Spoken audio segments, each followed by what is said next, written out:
Winga wa Bayern Munich na timu ya taifa ya Ujerumani Jamal Musiala amefichua kuwa anasumbuliwa na hali ya mfumo wa neva inayojulikana kama absence Switzerland baada ya kuanguka uwanjani mara mbili ndani ya siku 4 katika michezo ya kirafiki ya Bayern Munich. Musiala mwenye umri wa miaka 23 alianguka kwa mara ya pili Jumanne usiku wakati wa Bayern Munich ilipocheza dhidi ya Heidenheim. Alikuwa ameingia kama mchezaji wa akiba dakika ya 61 kuchukua nafasi ya Ismail Saibal, lakini dakika ya 8 baadaye alianguka uwanjani na kulazimika kutolewa huku akipatiwa matibabu. Alionekana akiwa amechanganyikiwa kabla ya kusaidiwa kutoka nje ya uwanja. Tukio hilo lilizua hofu kwa mara nyingine, hasa kwa kuwa Musiala alikuwa amekumbwa na tukio kama hilo siku 4 zilizotangulia katika mchezo dhidi ya RB Leipzig ambapo alianguka na kuhitaji huduma ya madaktari. Akizungumza kuhusu hali hiyo, Musiala amesema amefanyiwa uchunguzi na kugundulika kuwa ana degedege fupi na za muda mfupi aina ya absence Switzerland zinazohusishwa na changamoto katika mfumo wa neva. Hata hivyo, amesema hali hiyo inatibika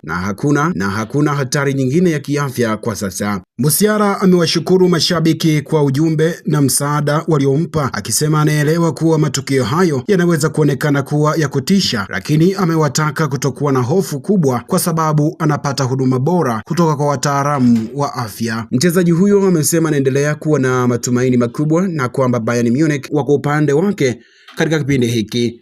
Pia amesema baada ya kushauriana na wataalamu na kupata ruhusa kutoka kwa madaktari bingwa wa mfumo wa neva, ameamua kuendelea na maisha yake na kufanya kile anachokipenda zaidi ambacho ni kucheza soka. Mkurugenzi wa michezo ya Bayern Munich, Max Abel, amesema klabu hiyo ilikuwa tayari inafahamu kuhusu hali ya Musiala na inaendelea kumsaidia. Abel alieleza kuwa Musiala mwenyewe angezungumza kuhusu swala hilo kwa wakati unaofaa.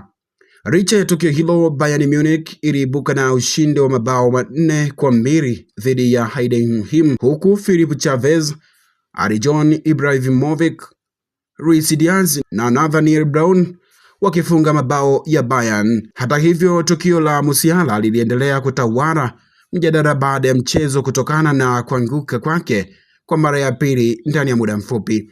Kwa sasa Musiala ameeleza anaendelea vizuri na anapata matibabu na uangalizi wa karibu kutoka kwa wataalamu wa afya, huku akisisitiza kuwa hali hiyo ni ya kutibika na kwa sasa haijaambatana na hatari nyingine ya kiafya.